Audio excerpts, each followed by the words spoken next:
아이들 학원에 많이 보내시죠? 학원에 보내는 이유가 뭐죠? 공부 잘하게 하려고 보내시는 거죠.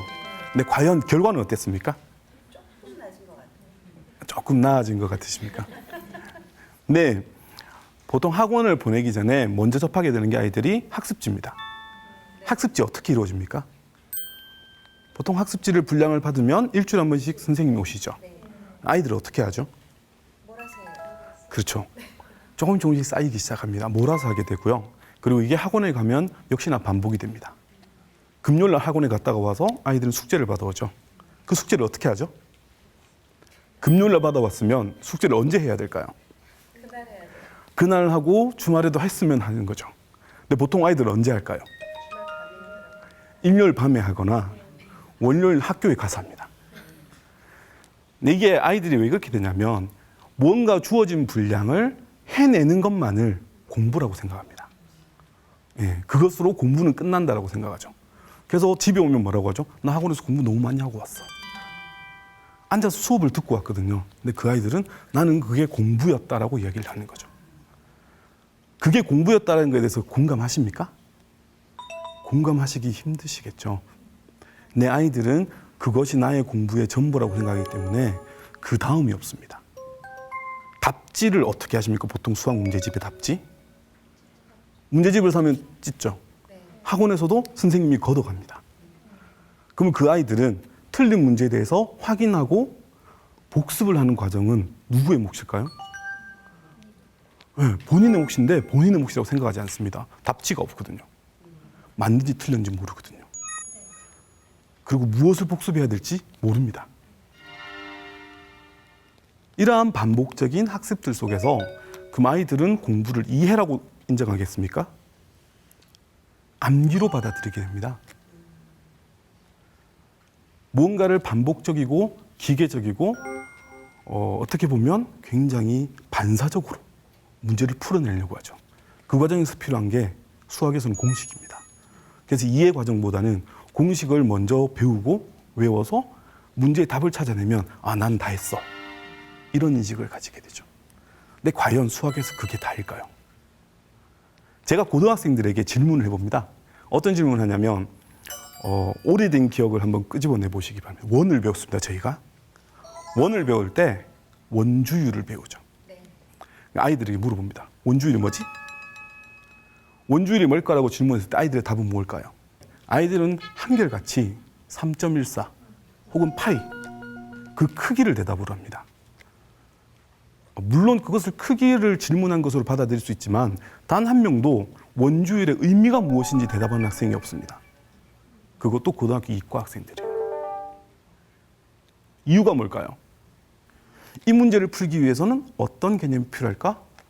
라고 질문하는 학생이 없습니다. 선생님, 이 문제 무슨 공식 써야 돼요? 라고 물어봅니다.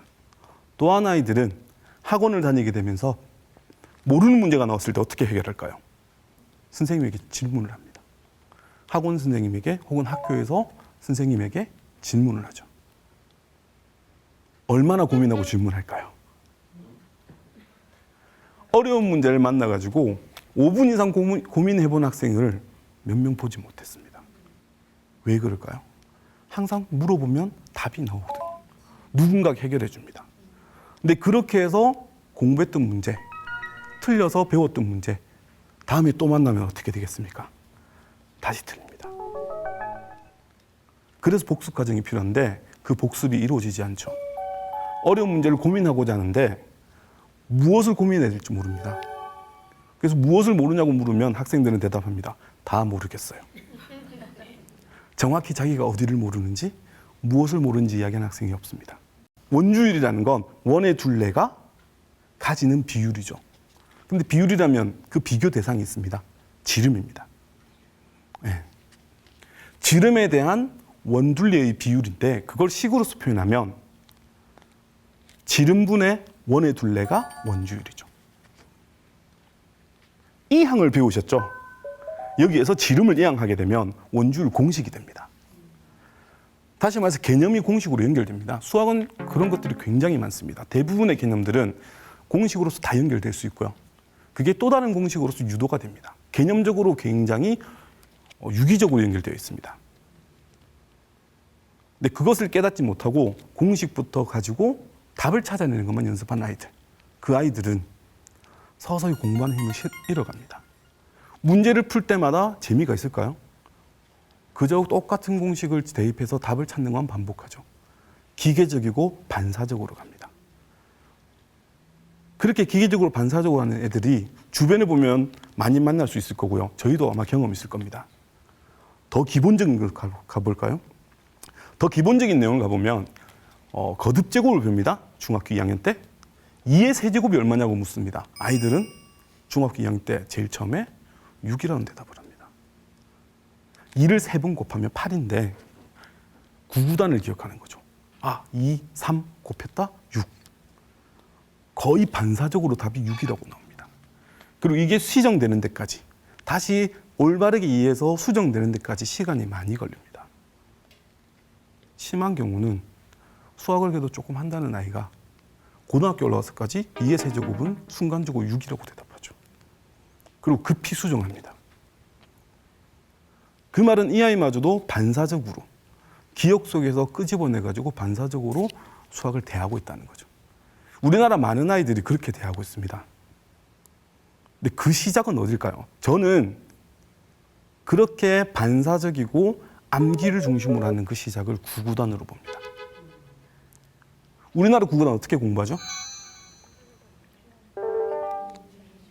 곱셈에 대한 기본적인 원리 배웠습니다. 그치? 그 기본적인 원리를 분명히 배웠지만 9구단, 2단에서 9단까지 어떤 설명을 들었을까요? 들은 적이 없습니다. 외웠습니다. 노래처럼. 네, 저는 심지어 초등학교 3학년 때도 다 외우지 못해서 학교에서 남았었습니다. 한 10여 년 전, 2000년대 초반에 우리나라에 9구단 말고 열풍이 있었죠.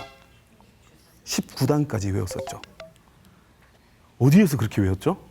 인도를 이야기합니다. 인도에서 19단까지 아이들이 다 외우고 있다. 그 저희 시각이라고 봐야 됩니다. 물으면 답이 튀어나오니까 암기하고 있나 보다. 인도는요, 곱하기 방법이 여러 가지가 있습니다.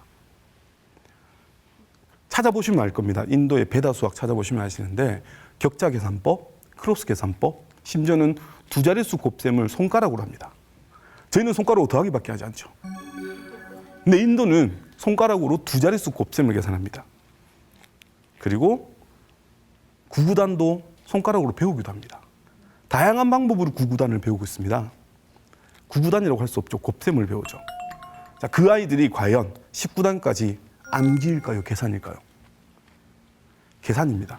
저는 그 방법을 알고 있습니다. 근데 시간상 그걸 다 설명드리지 못합니다.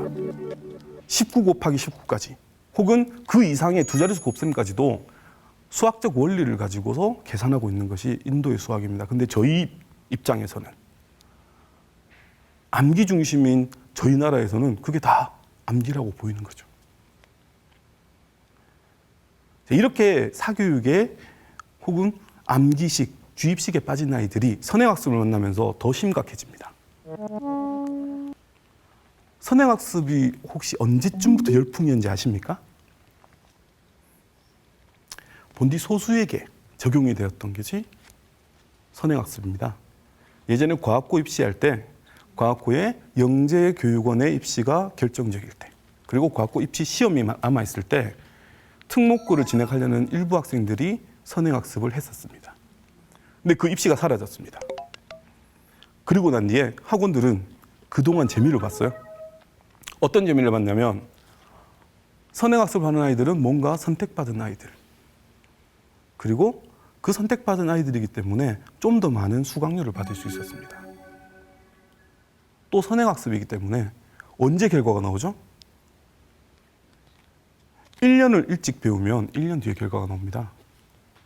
3년 일찍 배우면 3년 뒤에 결과가 나오죠.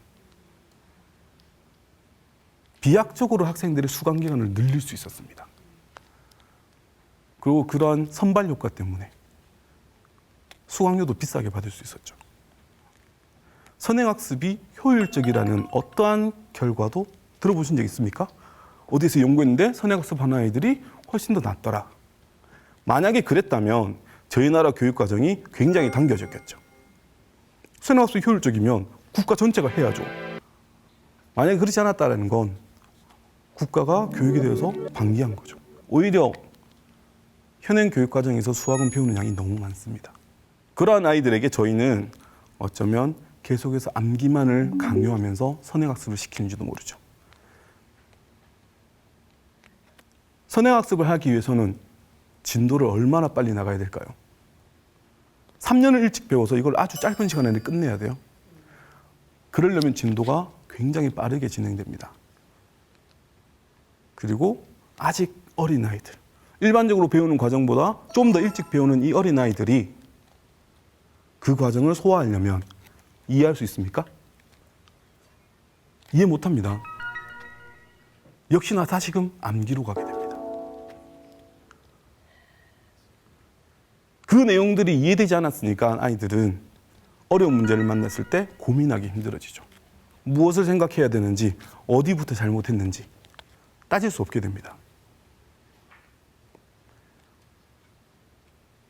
어쩌면 선행학습이 우리나라에서 수학교육에 굉장히 큰 걸림돌이라고, 가장 큰 걸림돌은 아닐까 하고 저는 그렇게 생각합니다. 근데 그런 선행학습을 누가 만들었습니까? 학원이 만들었는데요. 부모님들의 불안감이죠. 누군가는 빨리 하고 있죠. 얘는 벌써 빨리 끝냈는데. 어릴 때 그런 것 있죠. 초등학교 들어가기 전에 누구 집 아이는 구구단을 벌써 하더라. 누구 집 아이들은 한글을 벌써 배웠다더라. 걔는 신동인가 보다. 이미 저희 기억 속에 그런 게 있습니다. 아, 빨리 배우면 얘는 신동인가 보다. 그러한 부모의 욕심이 투영됐을 수도 있죠. 그리고 또한 이러한 것을 부채질하는 곳이 있습니다. 어딜까요? 사교육이 아닌데 사교육을 부채질합니다. 모두는 아니지만 한 학교에 단 한 분의 교사라도 아이들에게 아, 너희들 이거 학원에서 배웠지? 그 한마디는 그 학교 아이들 전체를 아, 당연히 학원을 다녀야 되는구나. 그렇게 인식하게 합니다. 학원을 권하는 학교, 그리고 선행학습을 미덕으로 여기는 교실. 지금의 사교육 시장을 더 부채질했는지도 모르죠. 저는 그런 것이 좀 빨리 바뀌었으면 하고요. 교육에 있어서 잘못된 교육 때문에 가장 고통받는 건 우리 아이들입니다. 이런 얘기를 하고 있는 제가 사실은 학원 강사죠. 네. 저는 아이들이 진짜 배우는 교육을, 그 배우는 기쁨을 느꼈으면 좋겠습니다. 그리고 사교육은 그에 알맞게 제대로 된 자리를 만들었으면 합니다. 저희 이야기는 여기까지입니다.